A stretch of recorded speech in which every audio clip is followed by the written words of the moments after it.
It always starts with something small, doesn't it? One offhand comment, one weird look, one moment that should have raised red flags. But you just brush it off because family. And when it comes to my family, brushing things off was practically a survival instinct. My name's Luke, I'm 28, and for most of my adult life, I've kept my head down. I never made waves. I stayed out of drama. That was my thing. I wasn't the golden child, the rebel, or the black sheep. I was just background noise. The quiet grandson. The one who showed up at every family function, smiled politely, asked about people's jobs and kids, then slipped away before dessert. It was easier that way. But sometimes, being invisible comes in handy. Especially when you're playing a long game. I guess I should back up.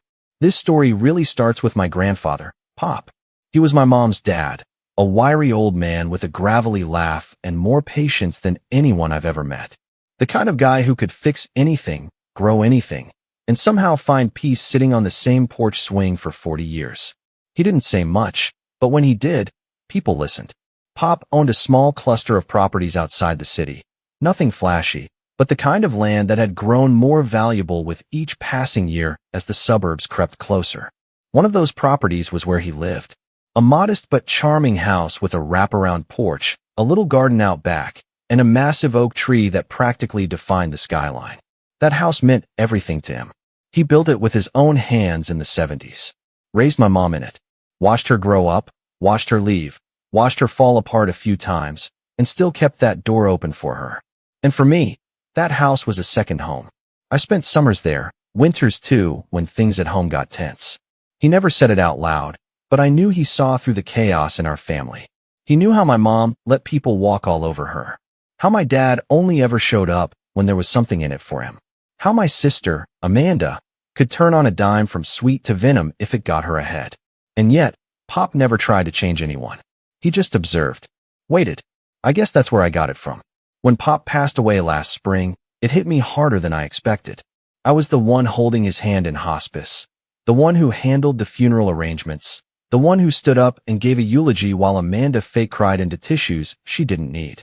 My mom was a wreck, understandably, but my dad? He barely said a word. Just stood near the back, arms crossed, scanning the room like he was waiting for someone to hand him a check. I remember thinking, what are you even doing here? Then came the reading of the will. Pop had a lawyer, a no-nonsense older guy named Mr. Bennett who looked like he hadn't smiled since the Cold War. We all gathered in his office, Mom, Dad, Amanda, and me.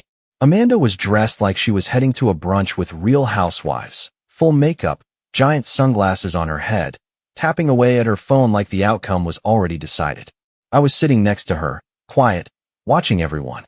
I noticed the little things, how Dad perked up every time the word property was mentioned, how Amanda subtly leaned forward whenever Pop's house came up, how my mom just looked tired. So tired. And then Bennett read the line. To my grandson Luke, I leave the residence located at. I didn't even hear the address. My brain stopped working. I blinked. Once. Twice. Amanda's head whipped toward me. My dad's lips parted like he was going to say something, but nothing came out. My mom let out a little gasp and then put her hand over her mouth. Pop left the house to me. Not the family. Not to be shared. Just me. I didn't understand it at first. I didn't even want it, honestly. But the more I thought about it, the more it made sense. I was the only one who ever truly loved that house. Not for its value, but for what it meant. I had memories in every room. I knew how to fix the squeaky floorboard near the kitchen. I knew which part of the garden got too much sun. It wasn't just a house. It was his house. Our house. Mr. Bennett explained the transfer process and what I needed to do to take ownership. And that's when the air shifted. Amanda smiled, too wide, too calm. My dad leaned back in his chair like he was trying to recalculate something. Mom whispered, "Are you sure that's what he wanted?" And Mr. Bennett gave her a look that said yes, very sure. He had Pop's handwritten notes.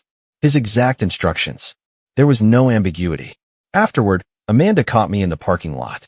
"Congrats, Luke," she said, her voice sugary sweet. "Guess you finally got something out of being the favorite." I blinked at her. I wasn't the favorite. She smirked. "Sure. Keep telling yourself that." That was the first real crack. In the weeks that followed, I moved in. Quietly. I didn't make a big show of it. Just started cleaning things up, restoring the garden, fixing what needed fixing. I worked remotely, so I could stay full-time. I thought Amanda and Dad would move on once the shock wore off. I figured it stung a little, but they'd come around. I was wrong. It started with the visits. Amanda would swing by unannounced, often with iced coffee in one hand and her phone in the other, snapping photos of the house like she was listing it on Zillow. Just documenting, she said with a wink. Then Dad started dropping hints. You know, maintaining a house like this is a big job. Maybe you'd be better off selling and splitting it. I'd politely decline. Every time. Then Amanda showed up with a measuring tape. I watched from the porch as she walked the perimeter like a contractor, muttering to herself and scribbling in a notebook. What are you doing? I asked. Just checking something, she said without looking up. For what?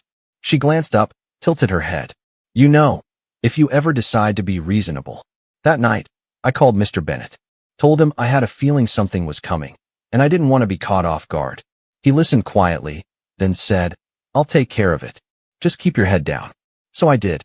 I signed everything over to his control, title, deed, estate management. Legally, it was all mine, but now, no one could touch a thing without going through my lawyer. It felt safe, like putting my legacy in a vault. But apparently, that just made them more desperate. Amanda stopped coming by for a while. So did Dad. Things got quiet. Too quiet. Until yesterday. And that's when everything exploded. Amanda and Dad came storming up the driveway, Amanda waving a piece of paper and grinning like she'd won the lottery. Guess what, Luke? She said, all fake cheer. We transferred the deed. It's in my name now. So pack your stuff. I stood there, blinking. Excuse me. Dad chimed in. We took care of it. You don't need to worry about the legal stuff anymore. I stared at them. Then I asked, calmly, Are you sure about that? They exchanged a glance, like they hadn't expected resistance. Amanda's grin faltered just a little. 2 days later, they came back. With a locksmith. And that's when things really started to get interesting. But I'll get to that. The thing about people like Amanda and my dad is, they only smile when they think they've won. That day they showed up with the locksmith, Amanda was practically glowing. She strutted up my driveway in these ridiculous heels that kept sinking into the gravel, waving around some printout like it was a golden ticket to the chocolate factory. And my dad, always the silent partner in her schemes, trailed behind her with his arms folded, nodding like a mafia boss approving a hit. I was sitting on the porch, calm, mug of coffee in my hand. I didn't say a word at first, just watched, observed. Pop would have done the same. I knew what was about to happen, and I wasn't going to give them the satisfaction of a reaction. Amanda stopped at the bottom of the steps and held up the paper. You're trespassing, she declared, loud enough for the poor locksmith to hear. The guy looked uncomfortable, glancing between us like he realized halfway through that this wasn't the kind of job he wanted. You heard me, she went on. This house is legally mine now. The deed has been transferred. You're living here illegally, Luke. My dad added, Don't make this harder than it needs to be. I just sipped my coffee. Interesting. Amanda narrowed her eyes. What's that supposed to mean? I stood up slowly, took one step toward them, and tilted my head. You're sure about that deed? She hesitated for just a second, just long enough to tell me she wasn't. Not really. But she had already committed to the performance, so she doubled down. Of course we are. We had it notarized and everything. Uncle Martin helped. He's done it before. That made my stomach twist. Uncle Martin was our mom's older brother. A sleazy real estate agent who skirted the line of legal and ethical like it was a tightrope. If they got him involved, it meant they were serious. But it also meant they were sloppy. I see, I said. You forged a deed and used Martin to file it. Amanda's smirk faltered. We didn't forge anything. You filed it without the property owner's consent, I said. That's fraud. She rolled her eyes. Oh, please. Grandpa wanted us to have this house. You just manipulated him. My dad nodded like a bobblehead. He wasn't in his right mind. You took advantage of a dying old man. That one hit harder than I expected. I clenched my jaw. I was with him every day. You showed up once. Drunk. Amanda didn't even visit. She was busy, Dad snapped. Doing what? Taking Instagram selfies and attending yoga brunches. Amanda's eyes flared. You're such a jerk, Luke. This house was always meant for family. Not just for you to hide away like some hermit. Then why didn't he leave it to you? That shut her up. The locksmith, sensing the tension, cleared his throat. Look, maybe I should come back later. This feels like a family thing. Amanda spun around. No, you're getting that lock off. Now. I watched the poor guy shrink a little as she shoved the paper toward him. He stared at it for a long time. This isn't even the original. It's a printout. We have the original at home, she snapped. This is just a copy. Even so, he said carefully, I can't legally remove a lock if the occupant says they live here and have proof of ownership. I smiled. Would you like to see mine? Amanda turned scarlet. You can't just wave some paper around and say it's yours. But I was already walking back inside. I returned with a slim folder. Not flashy, not thick, just a few pages. Official, stamped, signed. The locksmith took one glance, nodded, and stepped back like the house was radioactive. Yeah, I'm out. Good luck with that. He practically jogged down the driveway to his van. Amanda and Dad stood there, stunned. I tucked the folder under my arm. Next time, I said quietly, bring a lawyer, not a thief. They didn't say anything, just turned and left, Amanda stomping like a toddler in heels. I thought that would be the end of it, but it wasn't. A few days later, I started noticing weird things. My mailbox was left open. The garden hose had been slashed. One of the tires on my car had a slow leak. Nothing major, just little annoyances. Enough to make me paranoid. I installed cameras, locked every window, made copies of everything, and sent them to Mr. Bennett. He called me the next morning. You were right, he said. They filed something at the county clerk's office. Fake deed. It's already under review, but they'll probably try to stall. Delay. Make your life miserable. What do I do? Stay calm, he said. Don't confront them again. Let me handle it. But be prepared. They're desperate. He wasn't wrong. That weekend, I went out to pick up groceries. When I came back, my front door was wide open. At first, I thought I had been robbed. But nothing was missing. Everything was just rearranged. Furniture moved. Photos removed from the walls. My clothes dumped out of drawers. It was like someone had tried to erase me. Like they were reclaiming the space. On the kitchen counter, there was a note. In Amanda's handwriting. This house is mine. Enjoy your little vacation while it lasts. I took a photo. Sent it to Bennett. He replied, change the locks. Again, keep documenting everything. I did. But that was the moment something in me snapped. Up until that point, I had played it cool, quiet, respectful. I still believed that eventually, they'd back down. That maybe, just maybe, some piece of them would remember we were family. But standing in that living room, looking at my childhood memories scattered like trash, I realized something important. They didn't see me as family. They saw me as an obstacle. And obstacles get pushed. That night, I couldn't sleep. I just lay there on the couch, because they'd dumped my mattress on the floor, staring at the ceiling and replaying every moment from the past year. Every fake smile. Every subtle dig. Every time Amanda accidentally forgot to invite me to a family event. Every time Dad talked down to me like I was a clueless kid. Every moment my mom looked the other way. This house was supposed to be a gift. A legacy. But it had become a battlefield. And for the first time in my life, I was ready to fight. Not with fists. Not with yelling. But with something far more dangerous. Leverage. I started digging. Amanda wasn't exactly discreet about her life. Her Instagram was practically a diary of bad decisions. Fancy vacations with sketchy business partners. Tagged locations in places she claimed she'd never been. A photo of her in front of a property she once insisted she barely visited when the family asked why she wasn't around for Pop's final weeks.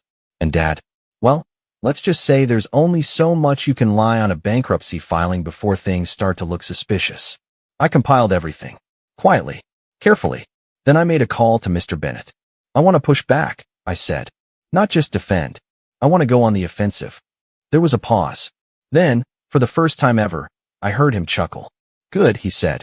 Let's make them regret it. But before we could act, they escalated again. And this time, they didn't just target me. They went after Mom. She called me one afternoon, her voice shaking. Amanda and your father stopped by? They said you're evicting them from the family legacy. They said you're planning to sue everyone. What? They said you forged the documents, she whispered. That you tricked your grandfather. That you're trying to take everything for yourself. I felt my heart pounding. And you believe them? No, she said. I don't know what to believe anymore. That broke me a little. I had always tried to protect her, to keep her out of it. But they dragged her into the middle because they knew she wouldn't know how to respond. They're lying, I said. You know that. I want to believe that, she whispered. But I don't want this to tear us apart. I wanted to scream. It was tearing us apart. but not because of me. That night, I sat on the porch again. Same coffee mug. Same silence. Only this time, it wasn't peaceful. This was war. And they had no idea who they were messing with. I had documents, recordings, witnesses, and I had something they didn't. Patience. But what they did next, that blew everything wide open. And I wasn't ready. Not even close.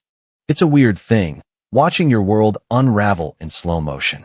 You don't even notice the seams at first. You think, I can handle this.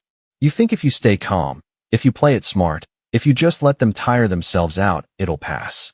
But there's always a moment, one moment, when it hits you that the damage is already done. You've already lost something, even if you haven't figured out what yet. For me, that moment came on a rainy Tuesday afternoon. The kind where the sky hangs low like a warning and the world feels smaller somehow. I had just come back from running errands, groceries, dry cleaning, a quick stop at the bank to grab a certified letter Mr. Bennett wanted me to deliver, and I knew something was wrong before I even turned onto the street. There were cars in the driveway. Not just Amanda's ridiculous white SUV, but my dad's old BMW too, parked sideways, blocking mine. The front gate was wide open, swinging in the wind. My stomach dropped. I pulled over a few houses down and walked the rest of the way. That's when I saw it. The front door was open, not unlocked. Open. Amanda stood just inside, hands on her hips, like she was posing for a real estate brochure. My dad was in the living room, sifting through boxes I hadn't even unpacked yet. And next to him, God help me, was Uncle Martin. He was wearing this smug little smirk, talking on his Bluetooth headset like he was brokering a deal for a beachfront condo in Dubai. The moment he saw me, he held up a finger, like I'll be with you in a sec, and kept talking. What are you doing? I asked, trying to keep my voice steady. Amanda turned, absolutely beaming. You're late. We figured you wouldn't mind if we got started. Started with what? She walked over and handed me a crumpled piece of paper. It was some fake notice, typed up on what looked like a word template, full of legal-sounding gibberish. Something about eminent domain and restoration of rightful ownership. It wasn't real. I knew that. But it looked real enough to confuse someone who didn't know better. You broke in, I said louder now. We reclaimed what's ours, Amanda snapped. You've been squatting here long enough. I turned to my dad. You really let this happen? He didn't even look up, just muttered. Should have been family property from the start. That's when it hit me. This wasn't just about greed. It wasn't even about the house. It was about control. They hated that Pop had chosen me, that I'd been handed something they assumed was theirs by default. And now, they were rewriting history to make it make sense.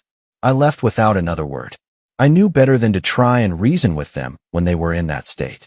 I called the police, thinking maybe, they'd intervene. But by the time officers showed up, Amanda had flipped the script. He broke in earlier this week and started squatting, she said, tears in her eyes. My grandfather left this house to the family. He's mentally unstable. We're just trying to make sure he doesn't hurt himself. It was masterful, absolutely unhinged, but calculated. And worst of all, she had documents. Fake, sure, but they were detailed. They even had a bogus letter from a psychiatrist saying I was displaying signs of paranoid delusions related to inheritance disputes. The officer looked at me like maybe I was the one lying. You're going to need to clear this up with the courts, he said. We can't make a call here without proof. Proof. As if I didn't already have a binder full of it. But at that moment, standing in the rain with a grocery bag soaking through and 2 cops questioning my sanity, none of it mattered. They had possession, and that was enough. I went back to my car, drove to a cheap hotel on the other side of town. I didn't even have the energy to call Mr. Bennett yet. I just sat there in the dim yellow light of a stained motel room, my clothes damp and my thoughts spinning. That night, I stared at the ceiling for hours. Not angry. Not yet. Just tired. For the first time in my life, I felt truly, deeply alone. Like I could vanish tomorrow and no one would notice. My mom had gone quiet since the incident. Probably overwhelmed. Or worse, starting to believe them. Amanda had turned from a bratty sister to a full-on predator. My dad had never loved me, not really. And Pop? He was gone. The only person who ever saw me. I hit bottom. Rock bottom. And maybe that's what I needed. Because the next morning, something changed.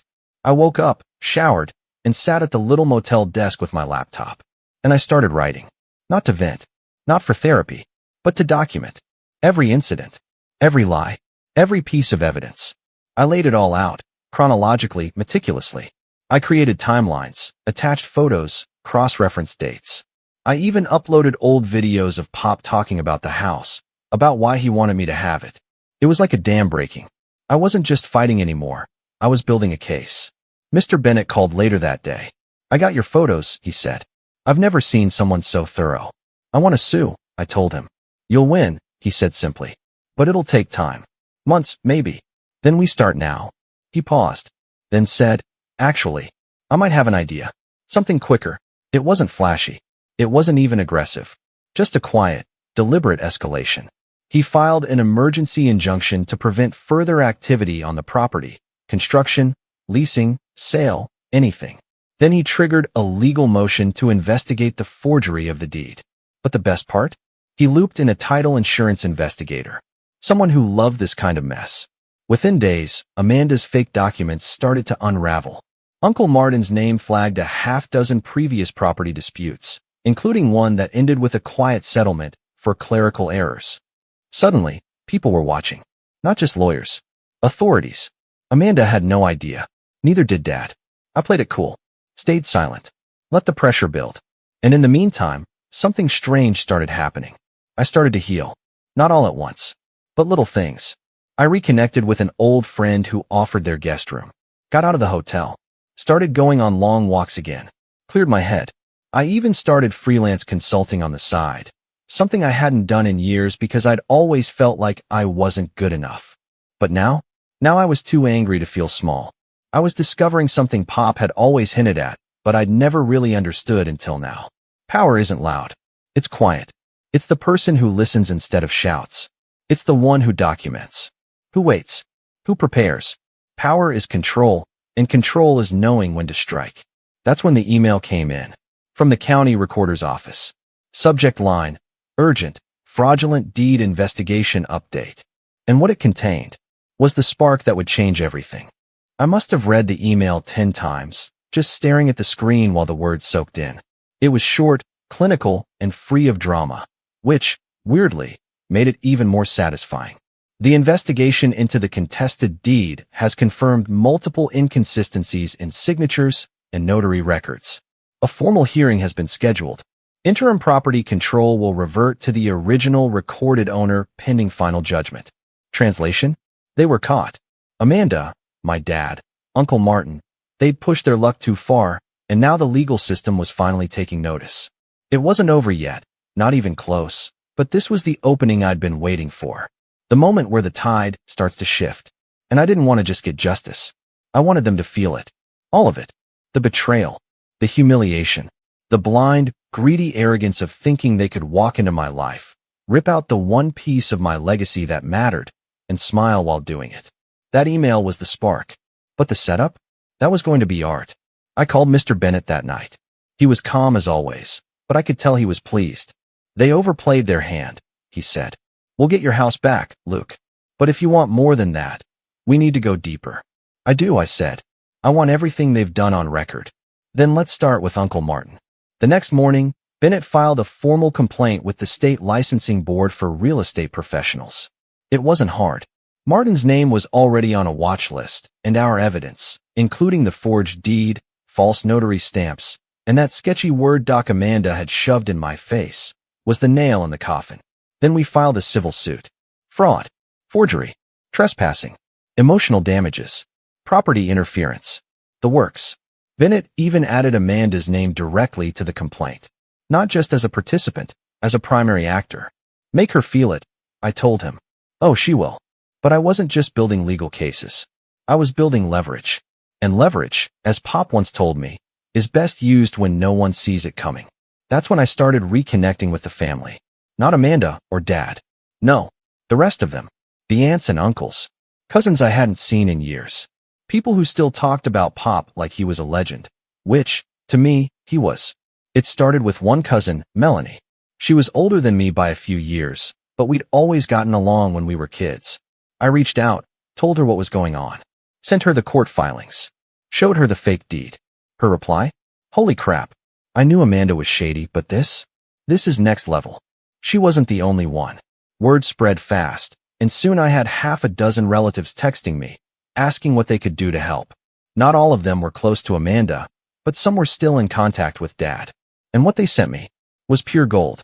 One of my cousins forwarded me screenshots from a group chat Dad was in, bragging about taking the house back and calling me mentally soft and too passive to fight. Amanda had written, "He won't do anything. He's weak. He let us in." That one stung. Not because she was wrong, but because she used to know I wasn't. But she forgot something important. I don't fight loud. I fight quiet. And while they were out there flexing fake paperwork and high-fiving each other for breaking into a dead man's house, I was lining up a strategy that would hit them so hard they'd feel it in their tax returns. See, I remembered something else Pop used to say. When someone takes something from you, don't just take it back. Take back twice as much, and make sure they see you smile while you're doing it. So I decided I wasn't just going to reclaim the house. I was going to ruin their reputation. Financially, legally, socially, and I was going to do it with their own words. The cousin who had the group chat screenshots also happened to have access to some juicy info. Amanda had been applying for a business loan. Apparently, she was planning to open her own yoga studio/wellness cafe, and she had been using the property as collateral. Except, of course, she didn't own it. That was bank fraud. Bennett nearly choked on his coffee when I told him, "Can you get me those applications?" Already on it. He drafted up another motion, this time aimed directly at freezing any attempts to use the disputed property in financial transactions. It was obscure, but legal, a kind of temporary lien pending outcome of fraud litigation. We sent the freeze notice to every local bank we could find. That same week, Amanda's loan got denied. Then came the cherry on top.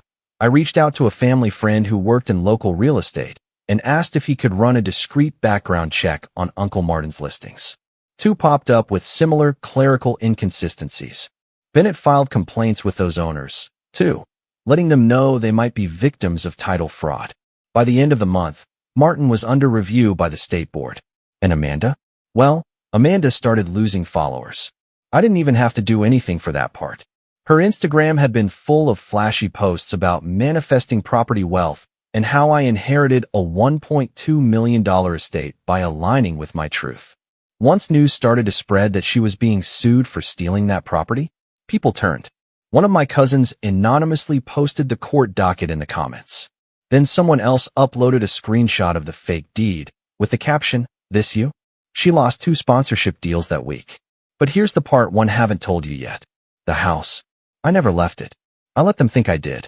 That rainy day when Amanda staged the fake takeover, I drove away, sure. I stayed at the motel. But before I left, I installed a hidden camera, one of those tiny pinhole ones Pop used to keep in his workshop for security, tucked right into the bookshelf behind the couch. It recorded everything. Every time Amanda walked in and declared the place hers. Every time my dad opened drawers and muttered about what he was going to sell. Every time they laughed about me being too slow to fight back. And every time they made calls, to the bank, to Martin, to potential renters, discussing terms. That footage was now sitting on Bennett's desk. "I've seen criminal trials with less evidence," he said. But I wasn't finished yet. Because now that I had control of the legal narrative and the emotional upper hand with the extended family, it was time to hit them where it really hurt. Their pride. So I waited for the perfect moment. And when it came, oh, it was beautiful. 2 days before the court hearing, Amanda planned a house blessing event. She posted about it online, invited friends, influencers, and even a few distant family members who didn't yet know the truth. She captioned it, "So proud to continue Grandpa's legacy. Can't wait to show you all the renovations." Renovations. That's when I knew I had her. Because altering the property while it was under legal dispute, that's not just stupid. That's illegal under the injunction. So I made a call to the county. Then I made another one. And then I made a third.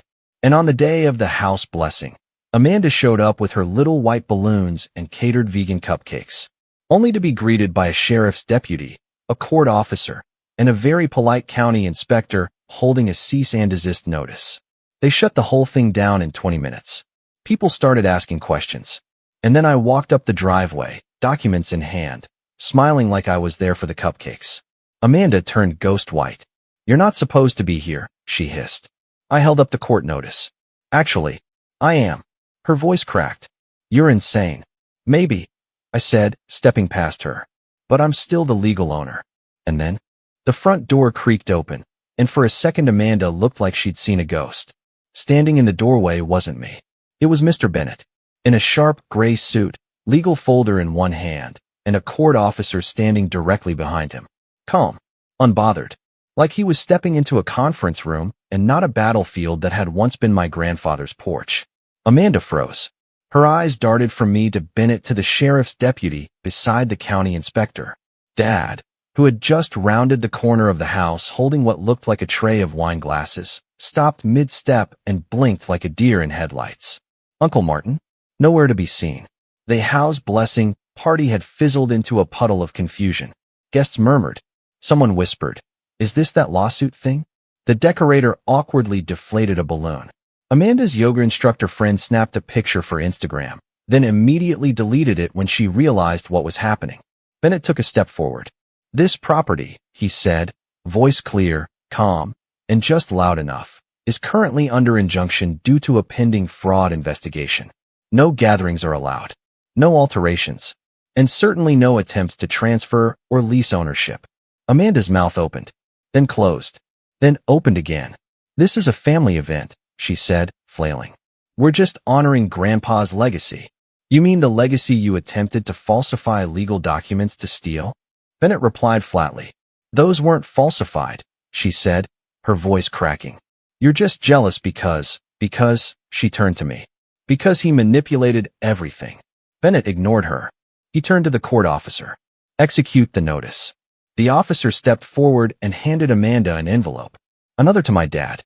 "I suggest you vacate immediately," the officer said. "Any continued occupation of this property without the owner's consent may be considered trespassing and will be enforced accordingly." "This is insane," Amanda shouted. "You can't just throw us out like criminals." She looked to Dad, waiting for backup. But Dad didn't say anything. Just stood there, tight-lipped, hands gripping the wine glasses. The color had drained from his face. And for the first time in my life, I saw it, fear. Not anger, not arrogance. Fear. Because even he knew this was over. I stepped forward. "Let me be very clear. You broke into this house. You staged fraudulent documentation. You attempted to use the property as collateral for a business loan. You tried to sell it. You had no right." Amanda was shaking now. "We were just trying to take back what should have been ours." "But it wasn't," I said. "It never was." She lunged forward. "Grandpa loved all of us. He would have wanted. Grandpa saw through you." I snapped, my voice rising now. "He knew exactly who you were, Amanda. That's why he didn't leave the house to the family. That's why he left it to me. Because he saw who showed up when it mattered. And he saw who didn't."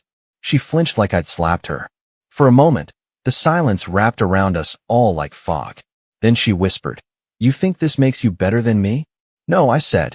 "I know it makes me different." Then I turned away, and the deputy escorted them off the property. Amanda protested the entire way, loudly, the kind of performative rage that only someone deeply humiliated could muster. She made threats, promised lawsuits, said she'd expose me for who I really was, whatever that meant. Dad didn't speak, not once. He didn't even look at me as he got in the car and drove off without her. That night, the house was finally quiet again. For the first time in months, I walked the halls and didn't feel like a trespasser in my own life. I sat on the old porch swing Pop built with his bare hands and watched the sun set behind the oak tree. The air was clean. Still, Mr. Bennett came out a few minutes later. "I thought you might like this," he said, handing me a thick manila envelope. Inside was the final ruling from the judge. The hearing had been expedited due to overwhelming evidence. The property was officially, irrevocably mine. The fake deed was nullified. Amanda and Martin were being investigated by the state. Criminal charges were pending. Civil penalties were already accruing. And there was more. The business loan Amanda had applied for using the property as collateral? She'd already spent part of the advance through a shady third-party lender before the freeze hit, which meant default, which meant she owed money she couldn't pay. Fast. And Uncle Martin? His real estate license had been suspended pending a full audit. He'd quietly taken down his website and gone off social media completely. Rumor was he was preparing for a lawsuit of his own from one of the other property owners who discovered their deeds weren't entirely accurate. I wasn't interested in gloating, but I was interested in closure. So I wrote Amanda one final letter. Short, simple. "I hope you understand now what this house meant to me. what Pop meant to me. You tried to take everything from me, not just property, but history, memory, peace. I didn't retaliate with lies or violence. I used the truth. You lost, and you earned it. We are not the same. I never heard back. That fall, I restored the garden, repainted the porch, fixed the broken fence Amanda backed into during one of her tantrums.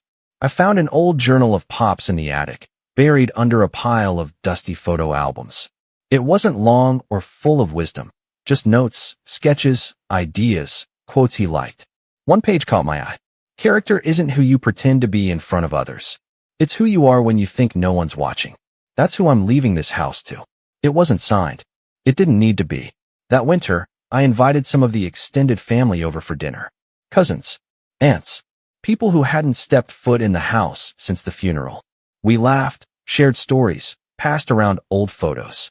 Pop's spirit was everywhere, in the walls, the garden, the swing. And now, it felt like he was finally at peace. They say revenge is best served cold, but I think they're wrong. It's best served quietly. No shouting, no fists, just facts and patience. And when it lands, it doesn't just win the fight, it ends it forever. So when Amanda's yoga studio went under and Uncle Martin's license was revoked and Dad tried to crawl back into my life only to find the door locked and the number changed, I didn't gloat. I didn't even speak. I just walked out to the porch with my coffee, sat on that swing, and smiled.